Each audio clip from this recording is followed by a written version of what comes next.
pagi. Selamat pagi menjelang siang Ibu ya. Oke.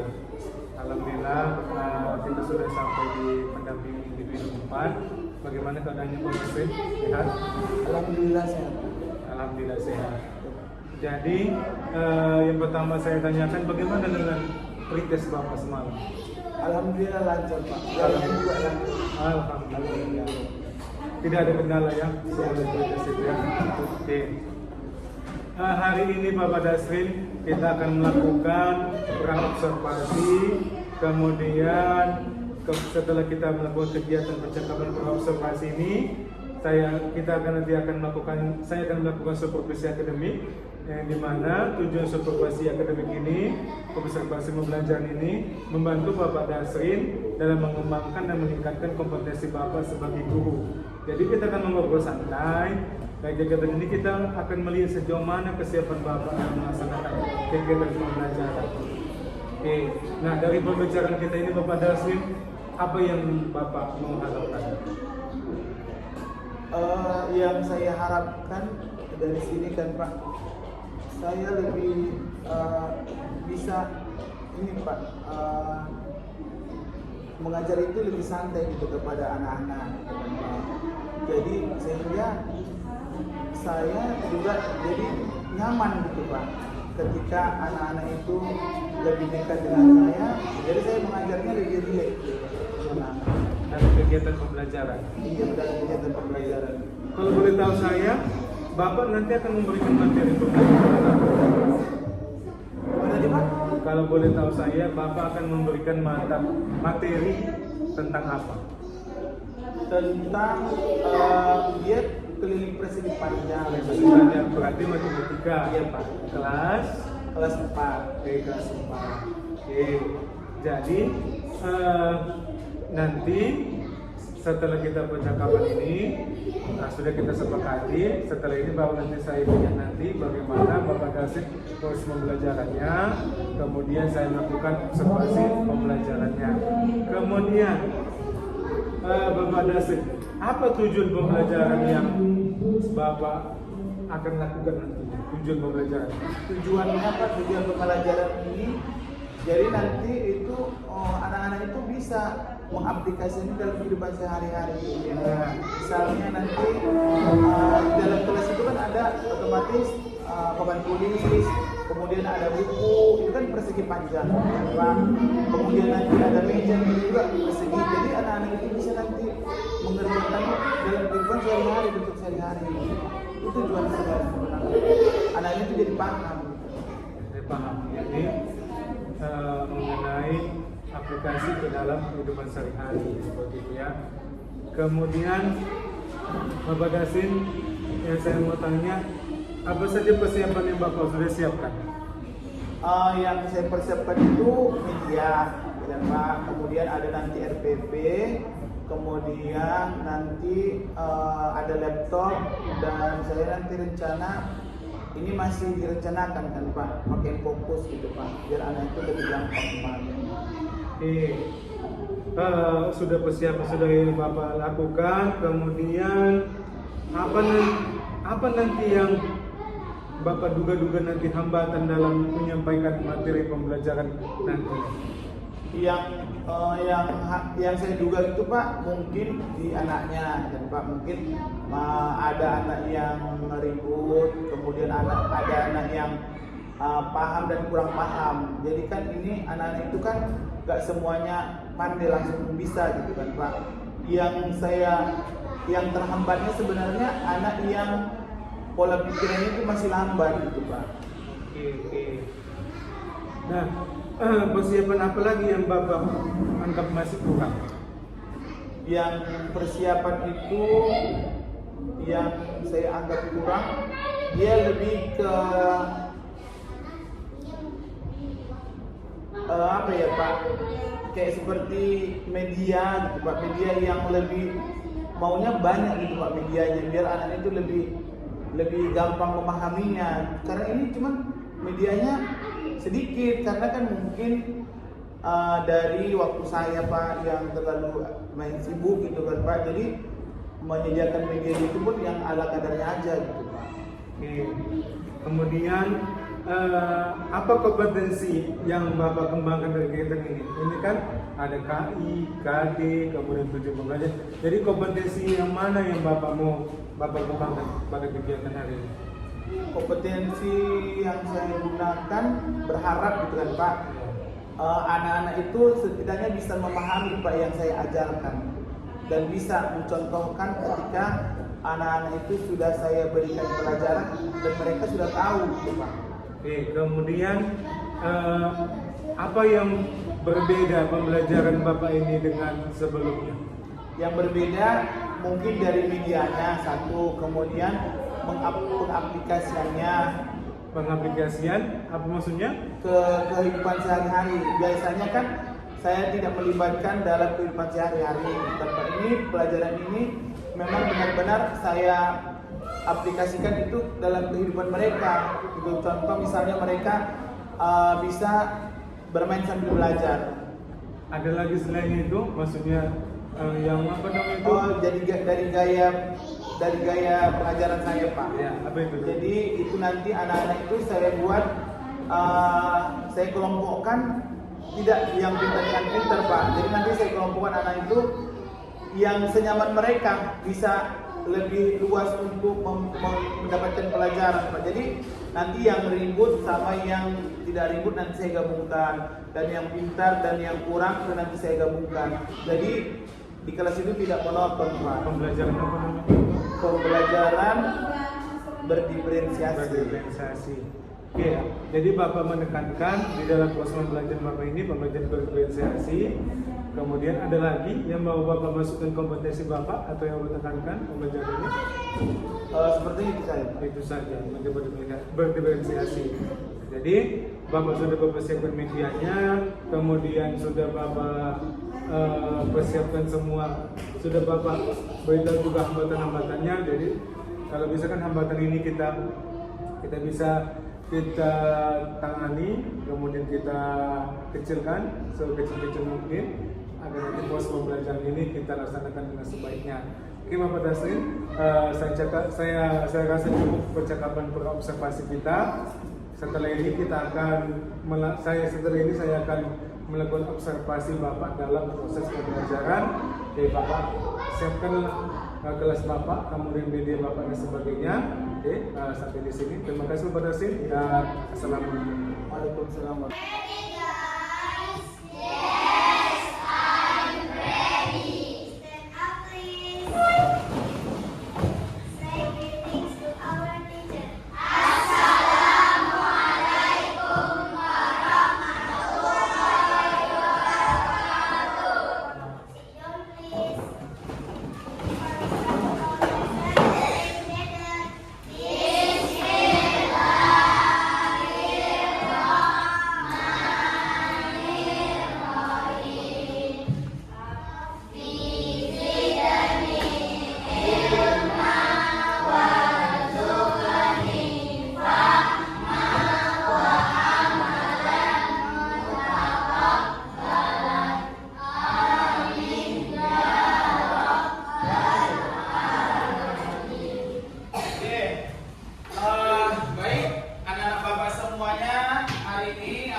Bahwasanya Bang Rizky hari ini tidak bisa masuk sekolah gara-gara sakit. Oke, baik. Sebelum kita memulai pelajaran kita pada pagi hari ini, alangkah baiknya tadi kita sudah berdoa kan. Jadi kita harus fokus. Kita harus fokus belajar pada pagi hari ini. Diperhatikan juga ketika Bapak yang mengajar ya Bang, tidak ada yang ribut ketika Bapak menjelaskan di depan. Oke, baik, kita akan memulai pelajaran kita dengan pelajaran bangun segi banyak, ya kan? Bangun segi banyak. Oke, apa pelajaran kita pada pagi hari ini? Bangun segi banyak. Ada yang tahu bangun segi banyak itu apa? Ada yang tahu bangun segi banyak itu apa? Oke. Jadi karena kalau orang abang tidak tahu, ini supaya kita menjadi tahu, maka kita akan belajar tentang bangun segi banyak. Oke. Bangun segi banyak adalah bangun datar tertutup yang dibatasi oleh ruas garis. Artinya kalau bangun segi banyak itu dia mempunyai apa? Mempunyai sisi, mempunyai sudut, mempunyai sisi dan mempunyai sudut. Siapa yang bisa membuat contoh bangun segi banyak itu seperti apa? Abang, gimana bang? Yang mana bang contohnya? Oke, persegi panjang. Persegi panjang itu bangun segi banyak atau tidak? Tidak atau tidak? Bangun segi banyak. Kalau bangun segi banyak itu apa rumusnya? Bangun segi banyak. Sampai situ. Bangun segi banyak itu dia memiliki sudut dan sisinya harus sama. Ya, contohnya seperti ini. Bapak buat dia persegi, bukan persegi panjang ya. Kalau persegi panjang itu sisinya berbeda, ya kan bang? Nah, kalau bangun segi banyak itu dia memiliki sisi dan sudut. Ini namanya apa? Sudut. Di sudut. Ini namanya apa? Sisi pintar. Sisi. Oke, apa rumusnya mencari keliling persegi? 4 dikali S. Artinya sisi kali sisi kali sisi kali sisi. Sisinya berapa? 4. Oke, contoh. Apa yang kita buat contoh ini ya? Persegi. Meja inilah meja. Perhatikan mejanya masing-masing. Dia kan sama kan? Sama sisinya kan? Sama panjangnya. Iya kan bang? Kalau yang ini, papan tulis ini sama nggak panjangnya? Sama nggak panjang sama lebarnya? Sedangkan kalau persegi itu harus dia membuat 4 dikali S, sisi kali sisi kali sisi kali sisi. Ini sisi kali sisi kali sisi kali sisi. Ini berbeda sisinya. Dia kan beda panjangnya kan? Makanya nanti ada juga kita pelajari tentang bangun datar persegi panjang. Kalau ini yang kita bahas adalah segi banyak, persegi banyak. Ya, contoh tadi dari meja. Contoh misalnya buat gini.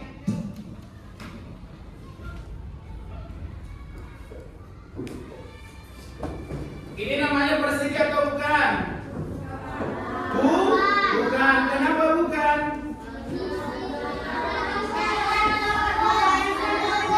Iya, karena garisnya melengkung. Kemudian sisinya berbeda. Kemudian kalau Bapak buat seperti ini, dia memiliki sisi atau tidak? Tidak. Karena dia bentuknya apa? Bulat di kanan. Oke. Kita buat contoh ya. Kita buat contoh. Misalnya Bang Yushan memiliki kotak persegi di mana kelilingnya adalah 12 cm.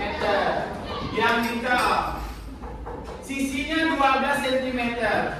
Yang dicari adalah keliling. Artinya keliling ini semua di kotak ini mau kita cari berapa kelilingnya. Sisinya kita sudah tahu. Berapa sisinya?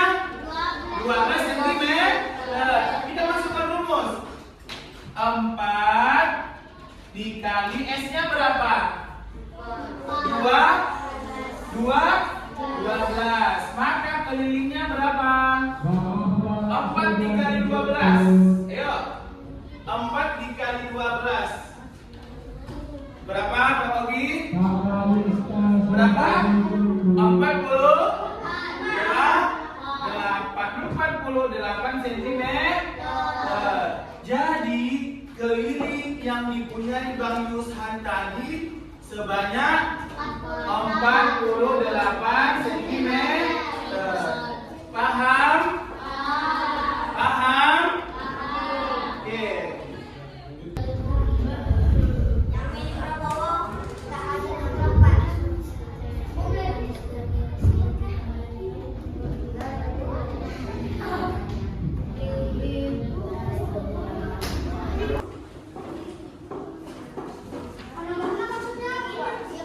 Nomor 6 kayak gitu tadi Wak buat.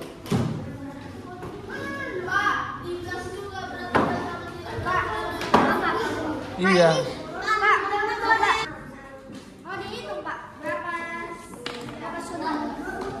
Iya.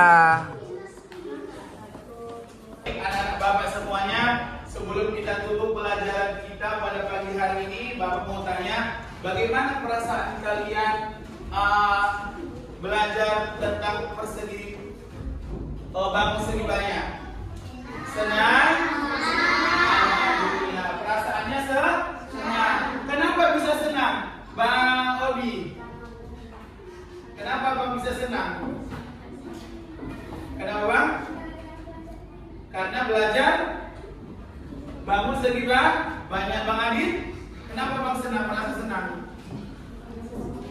Bintang, karena mendapatkan ilmu Bang Anal. Oh iya, karena dapat pengetahuan baru. Masya Allah. Jadi baik, kita tutuplah pelajaran kita pada pagi hari ini. Tapi sebelum Bapak tutup, jadi kesimpulan yang kita dapat pada pelajaran kita pada pagi hari ini adalah bahwasanya kita bisa mengetahui untuk mencari persegi itu menggunakan rumus K sama dengan 4 dikali sisi. Jadi bisa kita aplikasikan untuk kehidupan kita sehari-hari. Ya, misalnya ada kotak Indomie, kita bisa cari. Kita buat contohnya. Oh, ada kotak Indomie ini kita buat 12 ataupun 5 sisinya. Berapa kira-kira keliling ini gitu ya? Itu salah satu aplikasi kita untuk kehidupan untuk kesehari-hari. Ya, jadi kalau tidak ada lagi yang mau bertanya, ya kan? Karena sudah paham, terus pelajaran pagi hari ini kebetulan sudah merasa senang. Mari kita tutup bersama-sama pelajaran kita dengan melepaskan hamdalah. Alhamdulillahirabbil alamin. Jadi, ready guys? Yes, I'm ready.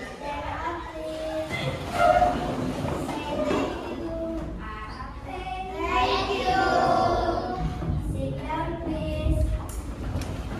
Say greetings to our teacher. Assalamualaikum warahmatullahi wabarakatuh. Waalaikumsalam warahmatullahi wabarakatuh. Oke, Assalamualaikum Bapak Dasri. Waalaikumsalam Pak. Oke, sudah selesai tadi kita Bapak melakukan observasi, maksudnya sudah selesai Bapak tadi melakukan pembelajaran kan di kelas kan? Iya Pak. Alhamdulillah sudah. Saya juga sudah saya lihat selama kurang lebih hampir Bapak melakukannya hampir 1 jam kurang lebih ya seperti itu. Oke, setelah Bapak melakukan proses pembelajaran, sudah saya observasi, sudah saya melakukan catatan-catatan di lembar saya. Kemudian ada beberapa hal yang saya mau tanyakan. Ini adalah percakapan pasca observasi. Oke. Yang pertama Bapak Dasrin, bagaimana Bapak menilai sendiri performa atau penampilan Bapak dalam pembelajaran tadi? Yang saya nilai itu Pak, saya cara penyampaian saya yang pertama, baru yang kedua itu anak-anak itu bisa memahami yang saya ajarkan sama mereka. Jadi ketika saya melihat anak-anak itu paham, Jadi saya merasa saya sudah menyampaikannya sudah bagus gitu Pak. Dari situ Pak saya menilai Pak. Ya. Kemudian apa yang membuat Bapak menilai demikian? Yang membuat menilai sedemikian itu karena ini kan pelajaran matematika dan Pak. Sebenarnya menurut anak-anak itu lebih susah gitu untuk pelajaran matematika, tetapi ketika saya mengajarkan anak-anak itu paham, jadi makanya bisa saya nilai seperti itu. Oke. Jadi seperti itu. Oke, Bapak Dasin, boleh saya menyampaikan hasil pengamatan saya? Oke. Hasil pengamatan saya, Bapak Dasin sudah baik dalam proses pembelajaran tersebut, yang dimana Bapak sudah menjelaskan di benda-benda nyata pada mereka. Oke, Bapak mengatakan itu sisinya buku atau meja, semua Bapak sudah memberikan benda-benda nyata yang mereka bisa lihat dan mereka bisa melakukan proses pembelajaran dengan benda-benda nyata di lingkungan nyata mereka. Kemudian Bapak sudah berinteraksi dengan bagus dengan peserta didik, sudah bagus, sudah klop nampaknya. Kemudian Bapak juga medianya sudah bagus, tapi kalau bisa lebih ditingkatkan lagi medianya. Kemudian kita buat juga games-gamesnya, kecil-kecil games sama anak supaya termotivasi anak-anak. Kemudian kalau seandainya ada yang peserta didik yang bingung atau dia yang kurang menarik, bisa kita tanyakan, bisa kita dekati, bisa lakukan juga coaching kepada mereka setelah proses pembelajaran berlangsung. Kemudian kita dalami materi tersebut kepada peserta didik dengan banyak cara, metode, dengan media tadi pun sudah bagus, dengan media kalau bisa lebih ditingkatkan lagi, kalau bisa pembelajaran itu berpihak pada murid dan menyenangkan pada peserta didik atau menyenangkan pada murid. Kemudian Bapak Yasin, bagaimana Bapak mendengar apa yang saya katakan tadi? Pendapat berdasar mengenai apa yang saya ucapkan tadi. Saya berterima kasih kepada Bapak yang sudah melihat saya ketika saya melakukan pembelajaran di dalam kelas. Kemudian Bapak juga memberikan saran-saran yang baik kepada saya untuk saya sendiri, di mana nanti saya bisa menggunakan media-media yang seperti Bapak bilang tadi. Kemudian tadi dari saran-saran Bapak, insya Allah nanti bisa saya pergunakan atau nanti bisa saya aplikasikan di dalam kelas saya, Pak. Oke, kemudian Bapak Dasin, ada nggak sudah terbayang dalam pikiran Bapak mau kemana nanti pembelajaran ini ke depannya Bapak laksanakan sama murid atau peserta didik? Ada Pak, jadi nanti kami buat semacam project gitu kan Pak. Project, ya Pak, project nanti. Jadi anak-anak itu nanti bisa menghitung kelilingnya Pak, atau menghitung sisinya. Jadi project berkelompok? Iya, project berkelompok. Jadi nanti itu medianya dari kardus atau dari bekas-bekas gitu Pak. Jadi nanti mereka bisa menghitung sesuai dengan yang saya buat soalnya di atas. Misalnya nanti sisinya saya buat 3, jadi nanti mereka mengukurnya menggunakan soal. Jadi nanti mereka membuat project itu dari media kardus tadi menjadi bentuk persegi, gitu, Pak. Bagus ya, seperti itu ya. Memberikan project sudah Bapak tergambang terbaik-baik ke depannya mau Bapak lakukan seperti apa. Jadi Bapak Dasin, kembangkanlah motivasi Bapak, mesti kembangkan inovasi Bapak. Kemudian kita harus melakukan pembelajaran yang interaktif, kemudian pembelajaran yang menyenangkan kepada peserta didik dan kepada murid. Oke, jadi terima kasih kepada Bapak Dasin sudah melaksanakan pembelajaran pada hari ini, sudah saya observasi pada hari ini. Oke, nanti Bapak bisa selanjutnya Bapak berselancar nanti atau membuka LMS Bapak, belajar lagi di sana. Kemudian Bapak juga bisa aplikasikan di kelas lebih semaksimal mungkin. Terima kasih Bapak Dasim. Saya tutup dengan assalamualaikum warahmatullahi wabarakatuh. Waalaikumsalam warahmatullahi wabarakatuh.